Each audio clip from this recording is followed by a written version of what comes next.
1973 সনে international crime tribunal act আছে। সেই আইনে আমরা জুলাই গণহত্যা, অগাস্টের প্রথম 5 দিনে গণহত্যার কথা বুঝাচ্ছি। এটার জন্য দায়ী যে ব্যক্তিবর্গ আছেন, আন্তর্জাতিক অপরাধ ট্রাইব্যুনালে ওনাদের বিচারের জন্য এই আইনের অধীনে এই হত্যাকাণ্ডের সাথে জড়িত ব্যক্তিরা এবং যারা আদেশ দিয়েছেন, বিভিন্নভাবে সহযোগিতা করেছেন, তাদের সকলকে বিচারের আওতায় আনা সম্ভব। গণহত্যা এবং গুলিবর্ষণ এই সমস্ত ঘটনার বিচারের জন্য ইতিমধ্যে কিছু মামলা হয়েছে, আপনারা জানেন। এবং আমরা নিজেরা রাজপথে থাকা বিভিন্ন ছাত্র সংগঠন, বিভিন্ন মানবাধিকার সংগঠন, জনগণের বিভিন্ন গোষ্ঠী দাবি করেছেন যে এটাকে মানবতা বিরোধী অপরাধ হিসাবে এটা বিচার করার স্কোপ আছে কিনা। আমরা সেটা খতিয়ে দেখেছি। আপনাদেরকে আমরা বলতে চাই, 1973 সনে যে ইন্টারন্যাশনাল ক্রাইম ট্রাইব্যুনাল অ্যাক্ট আছে, যেটা পরে 2009 এবং 13-তে সংশোধনী হয়েছে, সেই আইনে আমরা জুলাই গণহত্যা বলতে আমি অগাস্টের প্রথম 5 দিনে গণহত্যার কথা বুঝাচ্ছি।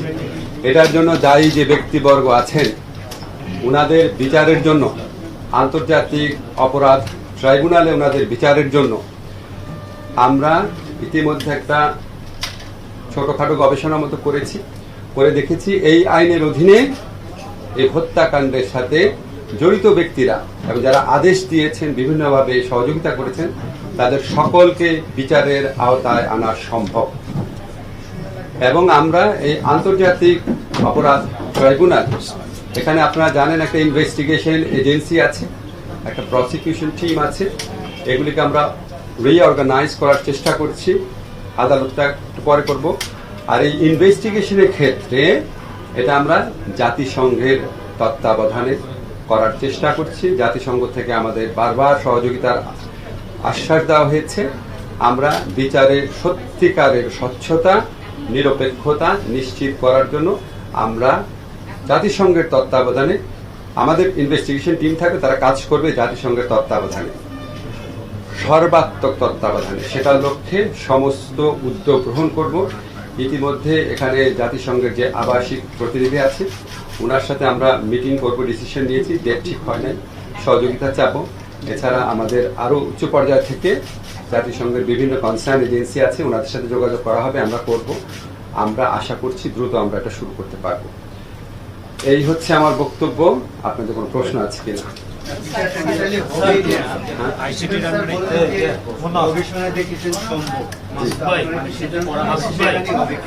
আমরা সিদ্ধান্ত নিয়েছি বিচার করব।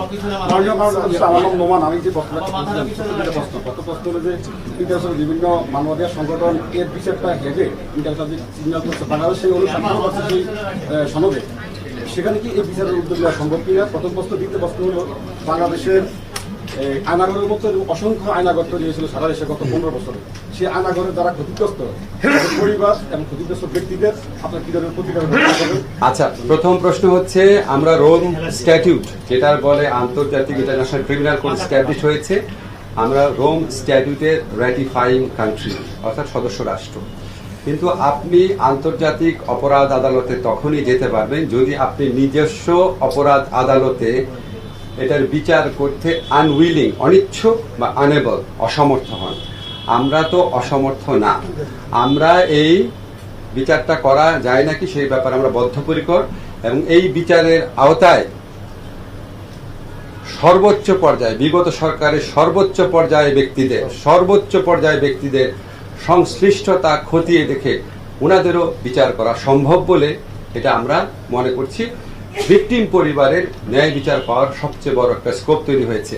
আপনারা জানেন আমাদের পুলিশ প্রশাসনকে কিভাবে ব্যবহার করা হয়েছে, আমাদের মন্ত্রীরা পুলিশ প্রশাসনকে কিভাবে ব্যবহার করেছে, আমাদের মন্ত্রী এবং রাজনৈতিক দল নেতারা ছাত্র সংগঠন, ছাত্রলীগের মতো ঐতিহ্যবাহী একটা সংগঠন, বাংলাদেশ স্বাধীনতা সংগ্রামী অন্যতম ভূমিকা রাখা সংগঠন, সেই সংগঠনকে কি ধরনের সন্ত্রাসী কাজে ব্যবহার করেছে। এখন আমরা শুধুমাত্র পুলিশ ছাত্রলীগের অপরাধ দেখলে তো হবে না। যাদের কমান্ড ছিল, যাদের আদেশ নির্দেশে তারা করেছে, সে সর্বোচ্চ পর্যায়ে ব্যক্তিও যদি হয়, সেটাও এই আইনের আওতায় বিচার করা সম্ভব। যে জন্য আমরা মনে করছি অপেক্ষাকৃত দ্রুততর সময়ে এই ঘটনার জন্য, এই হত্যাকাণ্ডের জন্য দায়ী, বারবার আমি বলছি, ক্ষমতার সর্বোচ্চ কেন্দ্র থাকা ব্যক্তিদেরও বিচার সম্ভব দেখে আমরা মনে করছি এই আইনের অধীনে ন্যায় বিচার, মানুষের বুকের ক্ষত, মানুষের আহাজারি। আমরা যখন এখনো, আপনারা সবাই জানেন, আমরা এখনো যখন এই মুগ্ধের ছবিটা দেখি, আবু সাইদের ঘটনাগুলো দেখি, আমি আর বলতে চাই না এগুলি, এখনো আমাদের বুকে হাহাকার করে ওঠে। তো ওনাদের সবার এই ন্যায় বিচার নিশ্চিত করার জন্য শুধু যে পুলিশ বা ছাত্রলীগের যারা হুকুম পালন করেছে তাদের বিচার না, এটার সাথে জড়িত সবার বিচার এই আইনের আওতায় আনা সম্ভব।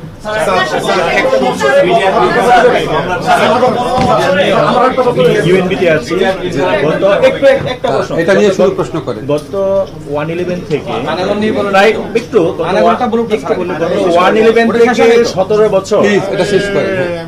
আমি ইউএনপিতে আছি, মাসুদুল রহমান। জি, গত 17 বছর আপনি যেমন যে মামলাগুলো উদ্যোগ নিয়েছেন, সম্প্রতি যে ঘটনা ঘটেছে আপনি বলেছেন বা আমরাও জানি, অনেকেই জানি, তো ঠিক সেরকম গত 17 বছর অনেক রাজনৈতিক উদ্দেশ্য প্রণীত পলিটিক্যাল গায়াল করার মামলা, অনেক ধরনের মামলা হয়েছে। এইসব মামলা কত সংখ্যক আছে, আপনার কোনো তথ্য নিয়েছেন কিনা, বা এইসব মামলার কি? আচ্ছা, আপনাদের আমি এটা শেষ করি। আপনাদের ইন্টারন্যাশনাল ক্রাইম ট্রাইব্যুনাল নিয়ে আর কোনো প্রশ্ন আছে? এই প্রসঙ্গটা শেষ করি না, শুধু এটা দিয়ে শুধু একটা ছোট প্রশ্ন, ডিউরেশনটা যদি বলতেন কোন মামলাগুলো এই মানে ডিউরেশন সময়টা কি 1 জুলাই থেকে 5 আগস্ট? আপাতত একজন স্যার ক্যাটাগরিক্যালি কি আমরা বলতে পারি আইসিটির মানে আইসিটিতে এদের বিচার হবে স্যার? আইসিটিতে বিচারের উদ্যোগ না হবে এটা ক্যাটাগরিক্যালি বলতে পারেন।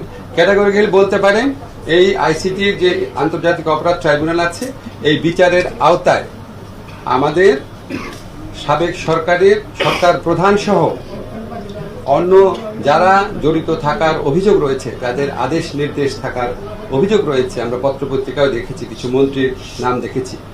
সর্বোচ্চ পর্যায়ে আমরা এখানে কোনো ছাড় দিব না। যদি এখানে আমাদের